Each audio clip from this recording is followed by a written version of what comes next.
On the morning the raven came, the sky over Winterfell seemed scoured of color, a pale wash of white where blue should have been. The parapets were rimed with frost despite it being only the edge of autumn.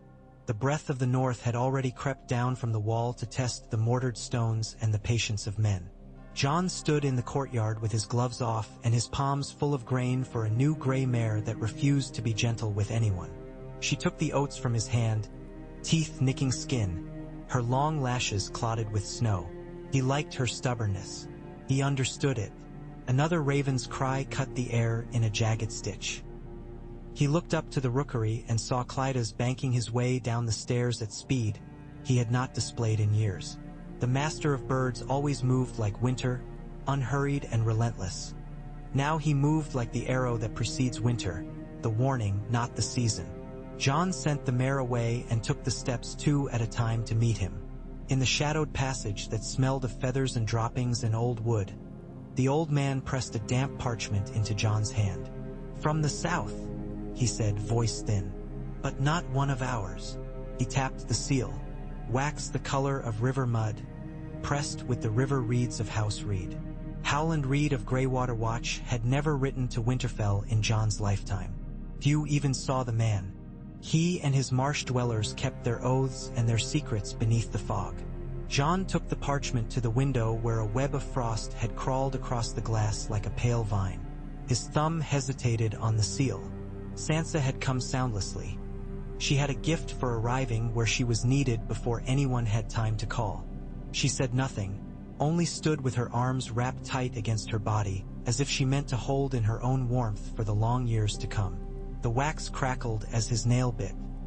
He unrolled the scroll and read, and the cold, which had always lived with him like a quiet friend, showed a new face. "I was there," the letter began, "and I was not alone." He read it once. He read it twice, and then a third time to see if the words altered to spare him. Sansa reached and took the edge of the parchment. Their shoulders pressed together, brother and sister, not by blood but by every other thing that mattered, in a room that had watched Starks be born and buried. Howland spoke of a tower in Dorne where a young woman had bled to death on a bed that smelled of water and iron. He wrote of Kingsguard sworn to a prince who loved to sing, and of vows that tethered them more tightly than crowns. He wrote of a marriage before the eyes of a septon and few enough witnesses that the truth had slipped through the years like a wet fish. He wrote the name of the child with a care that made the letters themselves seem like a blessing. Aegon. The mare whickered in the yard below. Somewhere in the tower, Arya's feet thumped softly as she practiced alone with her blade. And the wind leaned its weight against the walls and found new avenues to moan through. Sansa pinched the bridge of her nose. "What are you thinking?" "I'm thinking it's a cruel joke," Jon said, and did not believe it even as he spoke. He looked at the words again and felt the test of them, the way any true thing will stand if you push it just hard enough. "I'm thinking of Ned." "Ned?" Sansa said, and there was love and hurt in the single word, as there always would be. "Father." Jon held the parchment up to the thin light. No quivering of ink. No lies in the angle of script. Howland Reed wanted this truth to have weight. And then there was the second sheet, a different hand, precise and spare as a winter branch. Bran's. The letters laid out with the patience of a stranger who had forgotten the feel of a human hand. "You were born in the Tower of Joy in Dorne. Lyanna Stark is your mother. Rhaegar Targaryen is your father. They were married. The boy that lived is you." Jon looked away from the runnels of ink, away from the cold window, to his sister. "Bran sees things," he said. "He sees more than we can understand." "Bran sees the truth," Sansa said. Her mouth trembled, and then steadied. She was older than he remembered and younger than her years. She wore duty like a second skin. "We always wanted it. Now it hurts." Arya came to the doorway, hair falling in ragged waves against her cheeks, a leather doublet snug to hide how thin she had become. She had a slice on her thumb from some practice that hadn't gone the way she'd liked. She looked at the parchment, at Jon's face, and at the frost on the pane. "You look like you swallowed a knife," she said. "Is it bad news or only news?" Jon folded the letter and slid it into his belt. Both. They took counsel by the fire, the room smelling of ash and old cloth and pine pitch. Davos stood close enough to the flames to pinken his nose. He had never ceased to be a man who came from where the sea bit bones. The Onion Knight listened more than he spoke, and then spoke in a manner that made you wish you had listened harder. "If it's true," Sansa said, pouring wine that she did not touch, "then you carry a name that belongs to dragons." "A name," Arya said, with a spark that didn't know whether it wanted to be scorn or humor. "Not wings." Davos flicked Jon a glance. "Names carry ships across storm water, my lady, and swords into rooms where they shouldn't go." Jon did not drink. He felt as if any wine would turn to iron in his mouth. His mind reached north first, toward the wall, as it always did. White shadows moving against a black horizon. The letter did not change that. It only unbalanced the scales in a new way. "Dragonglass," he said. "We still need it, no matter who my father was. We need a mountain of it." The Valyrians carved their power into everything from stone. "There's a castle of it at Dragonstone. Stannis told us that once, and Melisandre had the knives." "Dragonstone belongs to the last of the Targaryens," Sansa said quietly. "If you take these letters at their word, you aren't the last." "Neither is she," Jon said. He felt another weight settle into him, one that did not harm so much as reshape. "She'd be my aunt, Daenerys Stormborn." Davos rubbed his jaw as if feeling for a beard he no longer had. "Aunt or queen, she is queen where she sits, and she's sitting on a mountain of what we need. We go. We ask. We don't go with swords drawn or with secrets at our backs. You can't ask for a thing while hiding it behind your teeth." Sansa looked into the fire. The flames reflected in her eyes until it seemed she had small, contained sources of light in her skull. "King in the north," she said, and did not mean to wound him with the title, but still it did.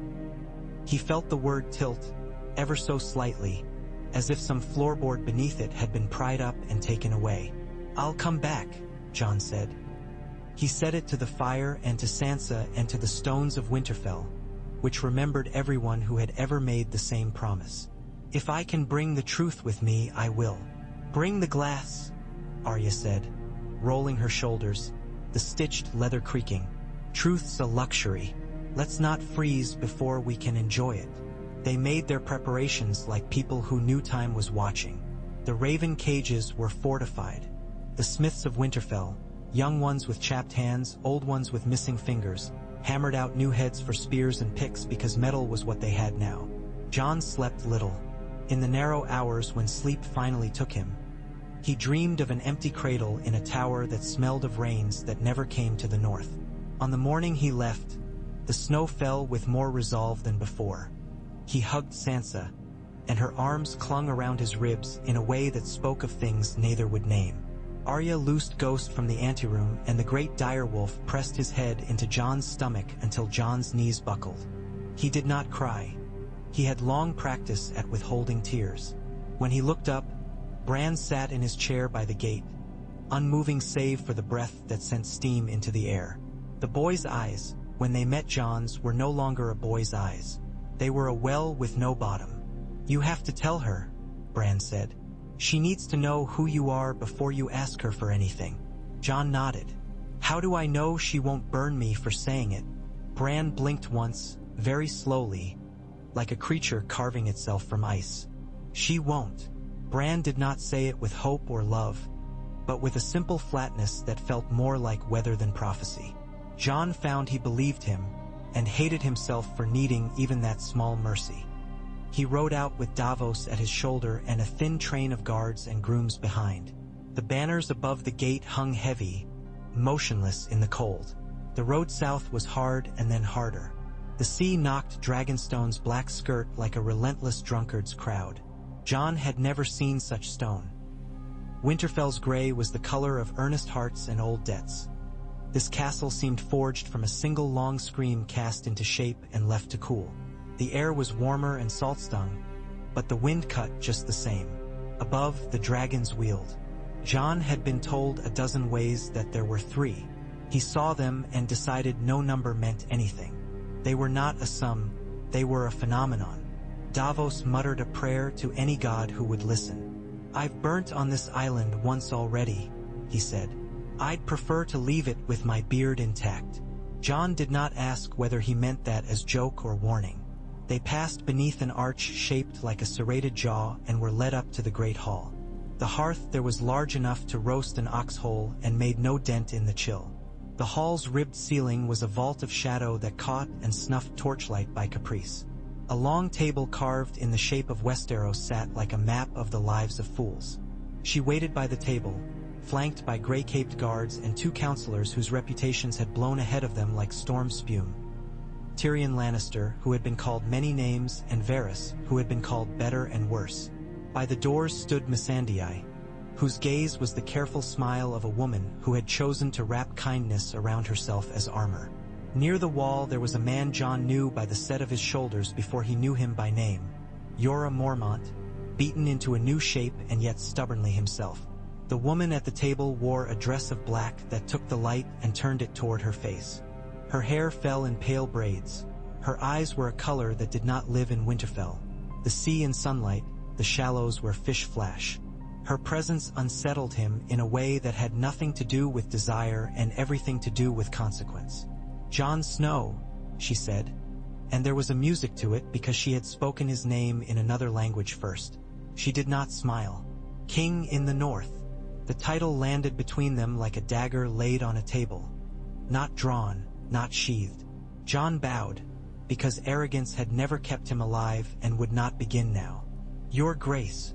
A sound came from above that made even those who had heard it 100 times tilt their heads in acknowledgement. One of the dragons passed near enough to the slotted windows that they were momentarily filled with a wing like a ship's sail catching wind. The floor trembled, an old heartbeat waking. Tyrion's mouth quirked. "There are no points for not flinching," he said. "I have learned to save my bravery for things that require it." "I know you," Jon said to him, and realized only then how much of the world was wearing new faces. He spoke carefully, because each word he offered this queen would build or burn. "I came to bring you truth and to ask for dragonglass. I can't force you to give one, and I won't lie to wheedle the other." Both her counselors exchanged a quick, cautious glance. Daenerys did not. She moved to the end of the table. Her hand rested near the carved point, where the north stretched like a long, cold finger. "There's a truth you bring that you haven't spoken yet," she said. Jon's breath left him in a small, visible gust. "I would sooner not speak it before strangers." Varys was a mountain of silk that somehow emitted no sound at all. "A difficult standard to demand in a great hall," he murmured. Tyrion inclined his head and shepherded half the room toward the door with a few cutting words about wine and dust and the pressing need of both. Jorah stayed. Davos stayed because he was not a man easily removed. Missandei did too. The queen did not seem to treat her as an attendant to be dismissed but as a limb. They were not strangers in any way that mattered. Whoever stayed would be the kind of person who stayed for the breaking of news that changed rooms forever. "Say it," Daenerys told him. Jon swallowed. He felt suddenly that he had swallowed a handful of stones. "My brother Bran sees things others do not. He sent me a letter. Another man, a friend of my father's, sent one too." The word father scraped his throat on its way out. "My mother was Lyanna Stark." Jorah's head came up. He had ridden under Eddard Stark's banners once. He knew what that name meant in the north. Davos closed his mouth around a curse and let it sit behind his teeth like a swallowed ember. "And your father?" Daenerys asked. Her voice did not sharpen. It went softer, which was stranger. "What do your letters say of him?" "Rhaegar Targaryen." Silence like a held breath. Then not silence at all. The faint hiss of the sea worrying at the rocks. A dragon's exhale somewhere above like bellows. The human noises that make rooms feel less than sacred. Daenerys blinked. She had stood sure-footed all along, weight distributed, dress falling, gaze steady. Now her hand slid from the table to hang at her side. He had not thought to be the one to undo her in any way. "Many have claimed the name Targaryen who were not," Tyrion said when he returned with a goblet and a grace that looked practiced and likely was. It attracts bastards the way fame attracts poets. Jon's jaw tightened. I am not a liar. No, Tyrion said, and the single word contained history enough to anchor a ship in. You aren't. But truth isn't a raw thing you can throw to the floor and watch shine. It needs tenders. It needs patience. Daenerys put the goblet aside without touching it. The small dragon scale clasps at her shoulders glinted each time she breathed. Rhaegar, she said, as if the name were a prayer to a god she had followed long ago to some unbuilt temple. I was a child when he died. What I know of him is what I was told by men who wanted me to love him and by men who preferred I think poorly of him. Neither are good sparks for truth. They were married, Jon said, before gods and men. He thought she would fire then, break with anger that a marriage stolen in the south had cost the north so much blood. But Daenerys's eyes turned inward for a heartbeat, and when they came back to his face they were bright with something he could not name at first. He loved her then, she said. He wouldn't have risked everything for less. He was supposed to love my brother's wife. Our family made a habit of that mistake, and the realm bled. It did, Jon said, because he would not pander to the softness in her look. My uncle Brandon died screaming because of it. My grandfather hung beneath the red keep while Ares laughed. My father rode south with men who never rode home. I do not speak this truth to ask you to forgive the cost. I speak it because I cannot ask for your help while hiding it. Davos startled both of them by clearing his throat. My queen, he said, and Daenerys's gaze cut to him with quick impatience. Then back to Jon when the title offended her ear. My boy here sailed from the end of the world to stand in this hall and tell you your blood and his mix like sea and river. That's not a weapon he's reached for lightly. Listen with the ears of a woman without a throne for a moment. I reckon you were one once. Daenerys's mouth bent. It was not a smile. The air was complicated now, braided of pride and memory and a hope she hadn't meant to let anyone see. Jon felt its pull and set himself against it. It would be easy to call this a story with a neat end. They were kin. They could be allies. The glass would flow north. The North's dead wouldn't need to be counted. The reality was a field of knives lit by pale sun. How do we prove it? Tyrion asked. Letters from long-absent men and a boy who sees more than he says are not currency at court. They are the coin of madmen, and I say that with the respect madness deserves. The dragons will know, a voice said from the doorway, light and cool. Melisandre stood on the threshold, hair cut bluntly, the red stone at her throat smoldering without warmth. The guards had not announced her, and perhaps there was no announcing a woman who moved as if doors were made of mist. Varys's eyes went hooded. His hands rested on his stomach like twin sleeping spiders. Your fires did not tell you when to leave Dragonstone, Daenerys said without looking at her. Now they tell you who my blood is? Melisandre inclined her head.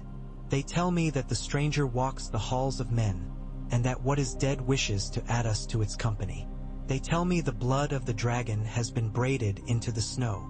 She lowered her gaze to Jon. They tell me you know what cold wants. I know what cold has, Jon said.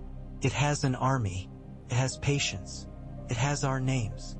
He had no thought for the dragon until the rush of air above them became an impact in the yard outside.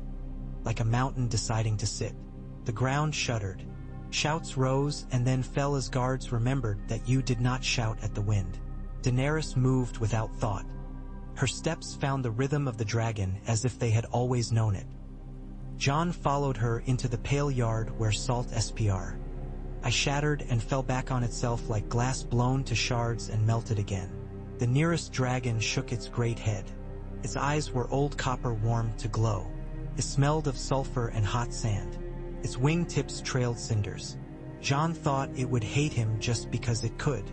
Yet when he stepped forward and lifted his bare hand as if greeting a skittish mare, the dragon regarded him with a hunter's patience. Its muzzle came down. The breath from its nostrils blew his hair back, but it was not as hot as he had feared. He set his palm to the hard plate of scaled skin, and the shock that went through him felt like standing very close to a forge in winter. Heat translated into stubbornness. Drogon, Daenerys said, her voice low. Be gentle. The dragon's pupils narrowed to slits as if he were measuring Jon. Then, with a puff that could have roasted him if the dragon had desired it, Drogon turned away and presented one massive shoulder to his queen like a knight offering his arm to a lady. Jon's palm tingled. He stepped back, and the heat left his chest in a slow ache. Yora had been watching with a stillness that did not belong to a man who had bled as much as he had. Now he looked from Jon to the dragon and back again with the stripped honesty of someone who had run out of ways to lie to himself. I served your father, he said to Jon softly. Not by blood, by choice. He turned to Daenerys. I served your brother, and I serve you, but I have seen men pretend at the blood they wish to have. This is not that. Tyrion lifted one hand. We have a dragon's nod and a priestess's flame, he said dryly. I would prefer parchment, and yet I can't deny what I saw any more than I can deny that my feet are wet. Jon looked at Daenerys, who was looking back at him with something lit in her face that he had not seen before. Not love. He knew the shape of that heat, and this was not it. Recognition, perhaps. Relief, perhaps. The leverage of having one piece of family left in the world. If you are my sister's son, she said, and the word my in her mouth was a careful thing, warmed in the hands before held. You are of my house. If you are of my house, then we will not make enemies of each other when the night is full of them. We will find your paper truth, so that the realm understands the one that has already shown itself. Until then, Jon asked, her chin lifted. Until then, we do the thing that must be done. You came to ask for dragonglass. Take it. Take men to mine it. Take men to shape it.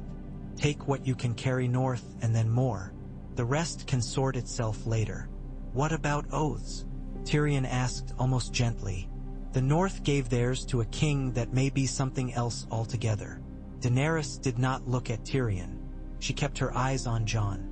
The North gave theirs to a man who will not let them freeze, and who will not let anger feed on old bones while new enemies gnaw at the marrow. Let your oaths be what they are. I am not here to break your back. Not today. Jon felt the old instinct to bow his head to any shape of mercy. He did not. Thank you, he said, and meant it. The word traveled oddly in his mouth. There is more to ask, but not yet. Not yet, she agreed, and her mouth tilted.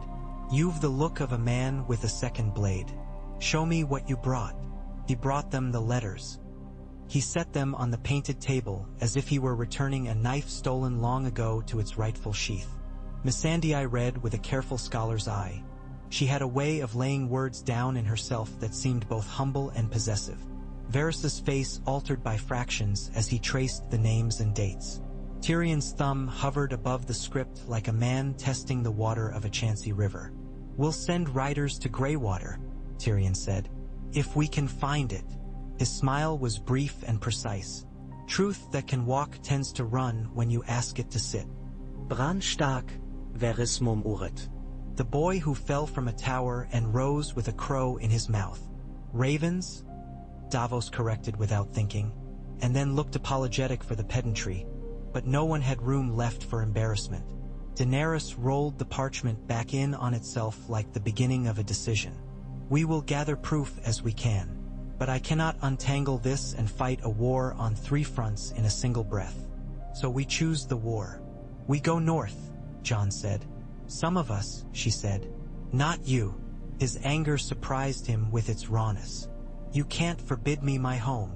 I can forbid you your death, she said, and the words had a quiet in them that the hall respected. You are not only yourself anymore, if you ever were.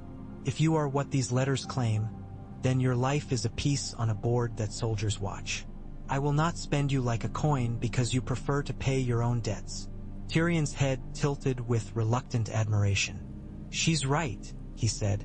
Take more men. Teach them to chip glass into shapes that frighten the dead. Send someone else to sweeten queens with promises and parley. Davos scratched under his collar. I'll go to King's Landing if we must show them a dead thing, he said. I've spoken to wicked queens and decent whores and every sort between. But I'll do no good if you send me into a room where they don't believe their eyes. Then we make them, Jon said. He hated the taste of the plan even as he offered it. We show them a white. Silence again. Then Yora, sighing as if he had expected this from the minute Jon walked into the hall, said, "Always the bold road." Daenerys's fingers had found the lattice of her braids and stroked along it as if mapping decisions. "It's madness," she said softly, almost tenderly. "And yet, sometimes we ask madness to open a door that prudence keeps locked." "Madness took your father," Tyrion murmured. "Madness took my city," Daenerys answered. "I may yet ask it to give one back." The mine beneath Dragonstone opened like a black throat swallowed by light. The veins of glass were seams of night, slick with a faint oily reflection that caught torch glow and sent it back with a sickly beauty. Men chipped and cursed and learned new rhythms. Jon worked with them when he could bear to. He had never been able to ask another man to ride a horse he was unwilling to mount. He had the letter in his pocket while he worked. He had the shape of his mother's name in his mouth while he slept. He spoke to the queen when their paths crossed, and sometimes they crossed like threads, sometimes like swords. They did not look at each other the way lovers do. They looked at each other like people navigating a cliff by moonlight. Samwell Tarly came in a small boat with a bigger will than any man of his weight usually carried. He was wet to the waist and hugged Jon the way boys do who have learned they might die in the middle of the day. He brought a book and a companion with quick hands and quicker wit who corrected his half-told facts with the glee of someone who delighted in truth for its own sake. Gilly had her infant squeezed against her chest and no patience for men who spoke down to her. "Annulment," Sam said, thrusting a page under Jon's nose like a man who has found a lost coin and believes in miracles again. "A high septon's record. Not an apology, not a rumor. A record." He smoothed the parchment. "Here, see?" He set aside his wife and married another in Dorne. Rhaegar and a Lyanna. It's clear as the moon. Gilly, who had known men who were written down only as burdens and not as human, tapped the script with her finger. "It's got the dates. Even I can't argue the dates." Jon had room in him for truth and room in him for grief and not much room for anything else. He held the parchment and let the solidity of it anchor him to the world. He did not know if he had wanted this confirmation. He only knew that it changed nothing urgent and everything eventual. Missandei read the page with him. She had a way of tracing a line with her gaze that made you want to line your own words up in the neat rows she preferred. "It is enough," she said, "to make intelligent men stop sneering." "It is enough," Daenerys allowed, "to make intelligent men start plotting." Varys's sigh carried years. Intelligent men never stop. Word came from the north that the dead had moved like a tide that decided it would not be turned by the moon. The castles at the top of the world sent ravens that carried fewer words than needed because their ink froze and because fear shortened speech. Jon read each one and felt the pressure deepen behind his teeth. He had never been gentle with panic, even in himself. He turned it into movement or he bled. They left with a handful. Jon because his body had not listened to the queen. Yora because he had a list of debts and no ledger sizable enough. Tormund Giantsbane because he loved any plan that had the word mad whispered around it. Gendry because he had run for most of his life and decided to stop.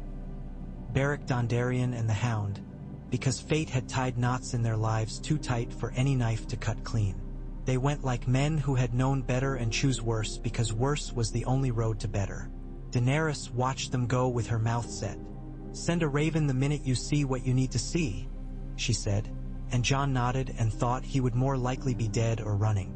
Drogon snorted steam beside her, and Regal, the dragon named for Jon's father, turned his head and watched Jon with an interest that was almost human. Beyond the wall, the air had the taste of old copper coins.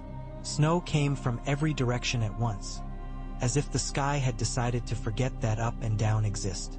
They found no good ground to stand on, and the ground they did find betrayed them at odd intervals so that they came to distrust even their own boots. The white came out of a stand of dead pines like a bad idea given limbs. It took all of them to put it down and not down enough. They bound it with chains that did not enjoy their work.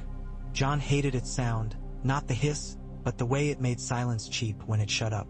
The dead came when the living called to them with noise and heat and the stupidity that bravery becomes when you have no other choices. They came like a line of ants tracking a wound. They came and then came more, and then the more thickened into too many. "We're getting on that lake," the hound decided, because he had always been a man who met problems with his shoulders and then, if that failed, with his teeth. They ran until the ice gave and then didn't, held by the kind of fortune that makes you suspect the gods are playing an ugly joke. They fought and rested and fought as men who did not count breaths but only counted how many of their fingers they had left, and whether they could still feel their toes. Jon's sword bit and sang. The flames that danced from Barrack's blade were not enough, and then were the difference between a minute more alive and the end. When the sky changed, they knew it before they heard the sound. The dragons came like hunger comes to the starving. Appalling and necessary. Drogon's fire laid down a road of empty where there had been enemies. The dead shrank from it and then climbed over their fallen as if too ignorant to understand the lesson. Daenerys slid from Drogon's back onto the islet, and her face had no softness in it now. She was command made flesh. "Go," she said. "Get on." She held a hand out to Jon in a way that acknowledged the line between them and crossed it anyway. He did not take it. He shoved the White's cage with one numb hand and gestured for the others. The dragon's hide was warmer than a fire in a snug room. The snow that landed on it died, hissing. "Go," she said again when he didn't move, and then watched him turn to the line of white at the edge of the world and saw in his shoulders the stubbornness of every Stark she had ever heard of tied to the impatience of every Targaryen who had ever run tea. Hour to fight because it was beautiful. Then the spear flew. Color is a weak word for fire. Viserion went down like a story ending badly because the teller didn't have the strength to finish it. The ice cracked and flung up water that froze as it rose, a veil of glitter that made a nightmare look like a celebration. The sound the dragon made was not a cry. It was the refusal to accept reality that lives in the throat of a dying thing. Daenerys did not scream. She did not look away. Then she did not look at all, because the world had narrowed to the width of the dragon's back beneath her and the weight of the men who got there alive and the absence of one who had not. Jon went under the ice and the cold bit him with a million small clean teeth. He thought of nothing. He moved because muscle remembers when mind does not. He came up and did not breathe because breathing was not a thing that would help. He found a shore that had not existed and then did, and ran until the Night King raised his hand and the dead rose, and then Jon remembered a prayer that did not ask for a god but for the chance to try again. He did not see Benjen until the cold wanted to take his eyes. He did not remember much after that. He remembered warmth like a punishment. He remembered the sharpness of shipboards under a body that had had enough of edges. He remembered a face framed by a pale rime of tangled hair looking down at him, and not the light lovers mean or men who hate. A light that said we live or we do not, and I am very tired of not. When he woke in the cabin, his wound burned. He did not look down at it.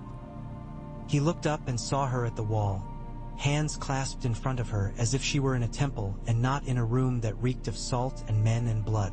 "I am sorry," she said, and the words were not ones she said often. They were not easy in her mouth. "I did not know what I was choosing." He tried to smile and found less of his face than usual. "You chose. That's more than most do when it matters." She came to the bunk and stood where a man would have thought to sit.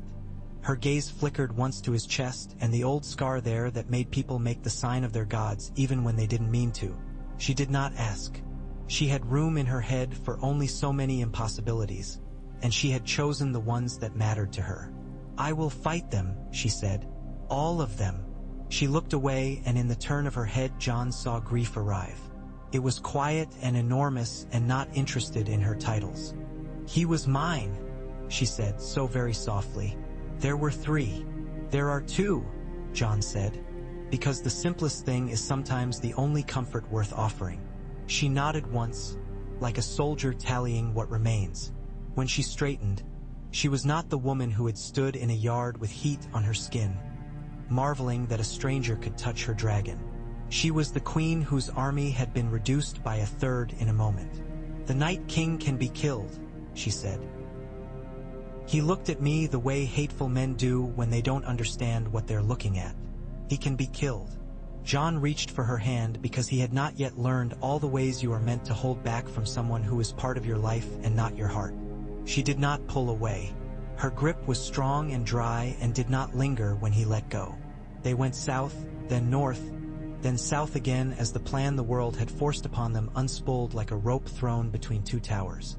In the dragon pit at King's Landing, under a sky that had seen too much, they opened a box and revealed the dead to men and women who had spent their lives pretending that only other kinds of monsters existed. The Queen of the South smiled with the precise generosity of a knife being given to a beggar. She agreed and meant no agreement. Jaime's jaw was clenched so hard that Tyrion thought he would hear the pretense crack. When the white had been dismembered enough times to prove what it was, there was a brief, stark quiet, as if even the crows had decided to wait to see what would happen. Cersei agreed to help. He had never seen a lie look so thin and so thoroughly believed by the liar. After, in a smaller room that stank of tame lions, Tyrion faced his sister and didn't die, which Jon thought would be a story only if the world survived and stories became useful again. Daenerys stood with Jon on a terrace high enough above the city to see how smoke draws patterns over people's lives. He asked without turning his head, "Will you still go north?" She did not say yes like a hero in a song. She said yes like a woman who had counted the costs and still wanted to be able to look at herself in reflective surfaces. "I will go where they are. I will burn what I can. And I will not leave you to do what you must do alone." He looked at her then and saw he would not have to teach her what the North had taught him. She had learned the same lessons standing in ash, more than once. They did not speak of the letters while the dead built their plans of snow and bone. They did not tell the North in a cry that could sow confusion and fracture before the walls were tested. They told a few who needed to know so that if one of them died, the truth would have at least a tiny garden to survive in. Sam knew. He tended it with the stubborn attention he gave any small thing that might grow. Sansa knew, and she said nothing but held the knowledge like a blade she might yet need. Arya considered the new shape of the world and shrugged because people changed names all the time, and it was their acts that determined whether she put their faces on her list. Bran knew. Sometimes, when Jon visited his brother with the strange eyes, Bran would speak of a feather falling in a silent room in a city far away, or of a woman whose laughter had been precious and brief, and Jon would nod because his heart would not allow his mouth to do more. Winterfell bristled with men, women, boys, grizzled Smalf. Oak who had come because they wanted to live long enough to be tired again or to be bored. The dead came with snow that fell sideways and with no sound but the muffled thunder of things hitting against things, of swords, of men, of bodies.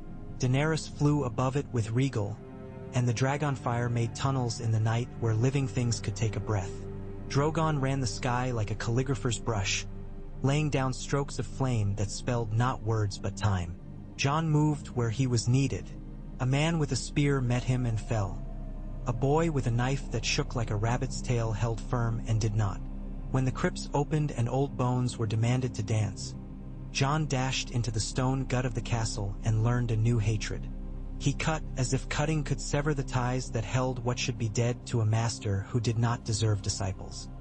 He saw Sansa's face go still as she pressed a blade to a thing that had been a Stark and no longer was. Arya moved through the darkness like a pocket of absence that changed it in her passing. The night did not fall. It rose, toward dawn, that strange hour that sometimes never comes in the north when winter is in the mood for mischief. Daenerys dropped from the sky with Regal at a slant that spoke of damage and determination. She hit the ground rolling with the compunction of someone who had fallen before and learned the names of every bone on the way down. Jon reached her and helped leverage her back to her feet. Her face was streaked with soot and something darker. He didn't ask if it was Regal's blood or her own. "We need to end him," she said, and it didn't matter who she meant. They both knew the name that conjured the image attached to it. Now, they moved into a pattern they had not rehearsed. She lured, he struck, she burned, he threw, until the cold itself seemed to waver. When the Night King came within range, Daenerys called down all the fire that was left in the world and laid it at his feet, and for a moment it seemed like even that was not enough. Then there was ice, and then there was something else, an absence where a presence had insisted itself. The dead fell as if ashamed of what they had been doing. In the smoking rubble of a day that had tried to kill them all, Daenerys leaned against a shattered wall and laughed once. A single sound that contained hysteria and exhaustion and more relief than rigor should allow. Jon's sword tip carved a groove in the churned mud as he let it sag. They had burned enough for a lifetime. There would be more burning, but not that night. After the dead, the living returned to their smaller troubles that felt enormous because they were human-shaped again. Sansa calculated food with the precision of a siege master. Arya found that her list was shorter not because she had stopped keeping score, but because death had done her work for her indiscriminately and with little regard for her preferences. Bran watched the world turn on a spindle no one else could see, and sometimes, when the others forgot he was even there, closed his eyes and smiled at a memory that had not belonged to him until he claimed it. Jon walked the Godswood where the heart tree's face had been weeping for as long as anyone could remember, and felt the old ache of choices return. He had tried not to bring his new name here. It had come anyway, because names know the roads home from any altitude. Daenerys found him there because she had the gift Sansa had, of being where she was needed a beat before need announced itself. He did not turn from the weirwood. "When I take off my glove to touch the bark," he said, "there's a moment right before I feel it where I think my hand isn't mine. Do you know that feeling?"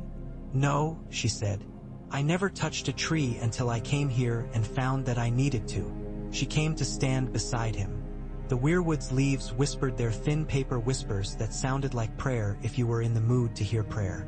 "I want to speak of what we've been carrying like two people in a small boat with a barrel too heavy for one to move." He nodded because he was too tired to pretend the barrel wasn't there. "When you said you would forbid me my death," he said, "it angered me. I did not want to be a piece on your board." "You never were," she said. "You are not even a piece on your own." He turned and looked at her. The snow had softened the angles of the courtyard and made the stones seem like living things. The torchlight on her face revealed not beauty but correctness. A face arranged as a face should be when it has known both the soft and the hard and chosen neither as creed. "I was raised a Stark," he said. "I was never meant to be at the center of the game your family built." "I was raised on stories," she said, "and on a hunger those stories fed. When I had nothing, I loved a house as if it could love me back." She made a small shape with her hands, as if holding a bird that needed warming. "I did not think to be anyone's aunt. I did not think to prefer it." He smiled then, a real one that hurt with the effort, and found he could do it anyway. "It's better than being a lover with a knife at your back. It's better than being alone," she said. "They told the North then because secrets not told rot. They did it under the heart tree because anything worth learning there got rooted in the blood of those who heard it." Sansa's face did not move, but joy broke across one corner of her mouth like a thaw she had not expected. Arya rolled her eyes in a way that made the younger of the assembled girls mimic her and almost giggle and then stifle it because this was solemn even if the habit of laughter had sneaked back. The old men muttered. The young men looked bewildered and then less so. Young men are quick to recover when the story shifts, because they have not told it to themselves 1,000 times yet. "It changes nothing that needs changing now," Jon said to the room as if it were 1 p.m. Her son whose favor he wanted. "When the snows finally melt, we will count our dead and build our houses back up. The South will want to know who sits where. We will decide it like people who share blood rather than spill it." The murmur in the room had knuckles and elbows. Then Lyanna Mormont's slight person stood up, not because she needed to but because it reassured others when she did. "My lord," she said, and then with a tight nod at Daenerys. "My lady, my queen, we bent the knee because we needed a spine to stand behind and a fire to stand near. If he has dragon blood, I won't pretend I know what it means to my aunt's old oaths. I only know what I saw last night." She lifted her fierce little chin. "I saw both of you with my own eyes. I'll trust them more than I'll trust any man's parchment." The others took their cue. No one loved losing a mystery, not even Northerners who pride themselves on the paucity of their myths. But they managed. Northerners always do more than they claim they can. The South did what the South always did. It took news as bread and found ways to divide it into crumbs that could feed an army or starve a poor man. Cersei raised banners as if saluting a storm she meant to ride out in a closed room. She lied again and decided the shape of her lie would be a trap and that she would remember the feeling of these new truths like a hangover and use them later to punish herself and others. Jaime did a stranger thing. He rode north. He rode with a face that said he knew he was a fool. He rode into a courtyard of people who took fools and gave them difficult work. He looked at Brienne, and because neither of them had been written to behave like anything other than themselves, she clapped him on his mailed shoulder and took him where they put useful men. Tyrion stood at the parapet at Winterfell sometimes and watched his breath make little clouds and tried to imagine the shape of a life where he could drink wine in peace. He made plans as if it might be possible. The path to King's Landing smelled of thaw and death. When they went with more certainty than the last time, because now they had won something that had actually wanted to kill them. The Lannister forces met them with a disorder that was not planned but hunger disguised in red cloaks. The city itself looked insulted by the idea that it should be taken yet again from the hands of a lion and given to a dragon. The dragons argued their case in the only language they ever learned, and the walls decided they were not a reason to die. They fell, which is always less dramatic than men like to pretend. Cersei sat on her chair with the wrong height and the wrong weight and understood that the room had changed seasons. She stood and would have lied once more because it had always worked. Jaime stood between her and the words. He did not do it with a noble flourish. He did it the way he does everything decent, as if he would rather have his hand back and a less complicated life. She looked at him and saw the man who had ceased to exist the day his king died, and for a moment the mask shifted. Then she wore it again because it was the only thing she had left that always fit. The throne did not come peacefully to anyone's hands. It never had, but the city did not burn. Daenerys stood on the steps where old kings had walked and looked at the faces below like a woman examining a house she is considering buying. And for once, the faces looked back not with terror alone but with calculation given a new shape. She did not sit. "I am not my father's daughter," she said to the city. And the words rolled off stone and into the mouths of men and out again in a dozen different forms that all said more or less the same thing. "I will not be the last thing you ever see. You do not have to kneel, not now, not in this moment. You have to live. It is difficult to live with your enemies. We have all practiced it for many years." Jon did not stand at her shoulder. He stood 3 steps down, which is a language everyone recognizes even if they pretend not to. The banners in the square did not hang so much as hesitate, the way a man does when the fight in him has found a better place to be. Later, in the Targaryen solar that had remembered many arguments and not much tenderness, they sat at opposite ends of a table that had maps on it when maps were useful and plates when food was a thing people could think about again. The fleet of the Iron Islands skulked in its coves like a wound not yet cauterized. Dorne sent a courteous note with a knife wrapped inside. The Reach waited to see where the grain went. The Riverlands, which had always been what happens when you have land that will be used by others if you don't use it first, did the sensible thing and sent envoys who asked to see the pits where the dead had tried to grow. "We can bind the realm with oaths," Tyrion said, touching the places where disputes would flare. "We cannot bind mouths or hearts, but we can give them less to say against us than they'd like."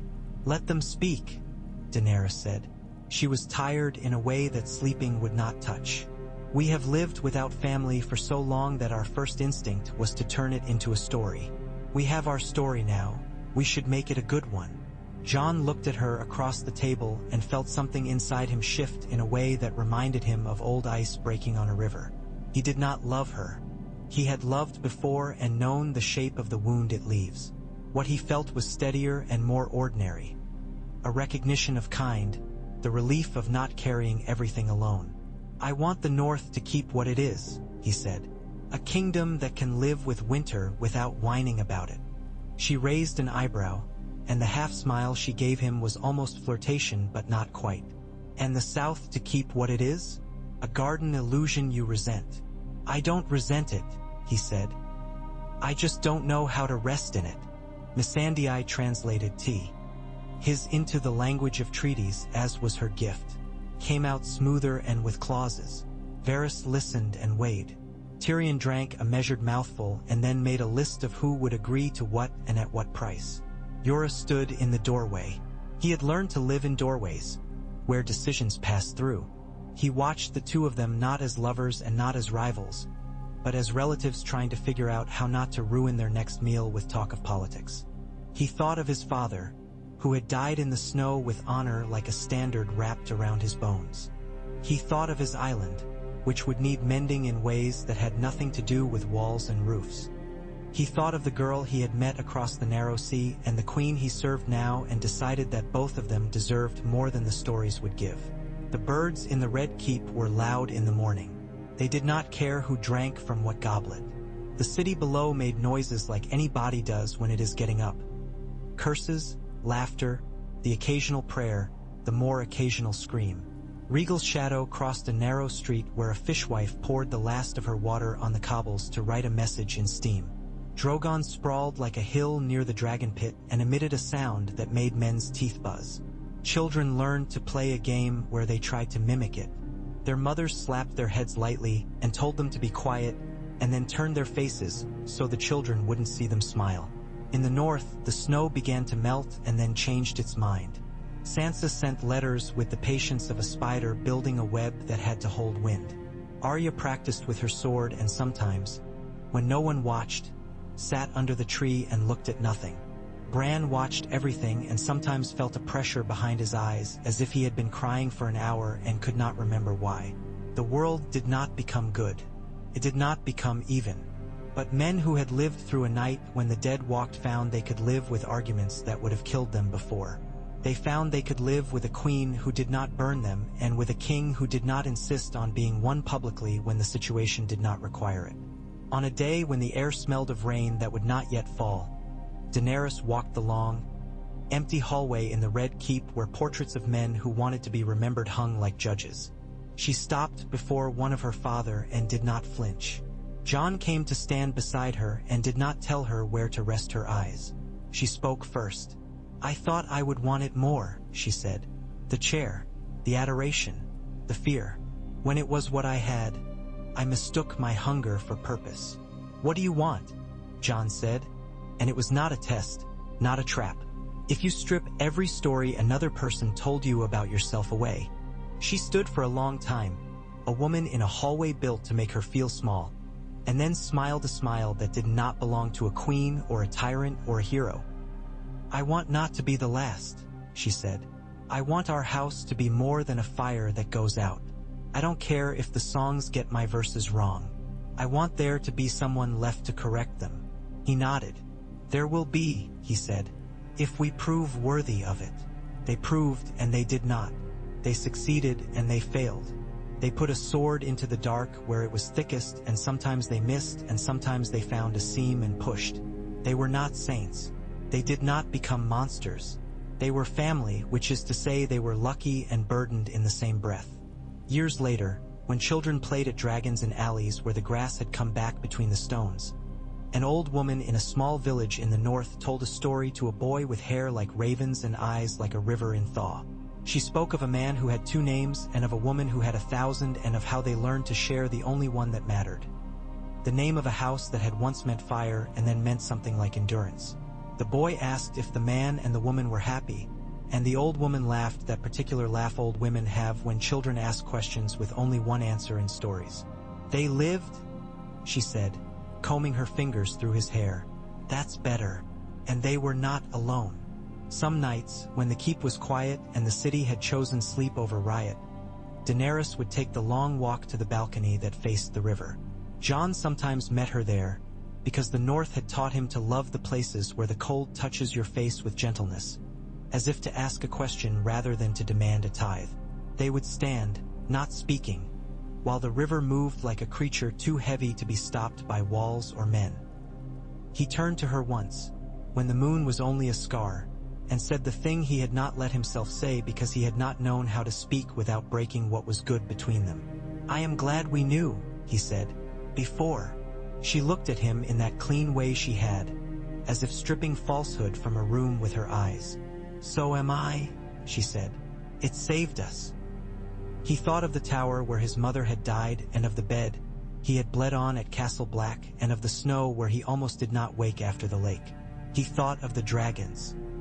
He thought of Winterfell, where Sansa's children had begun to chase each other through the halls, and where Arya came and went like a story that refuses to end. He thought of Bran, who would always be the odd angle in his heart and the proof that the world had more chambers than men give it credit for. He thought of home and of a city that would never be his, and of choices that made sense because they were entangled with other people's needs. He nodded. The river made its massive, small sound.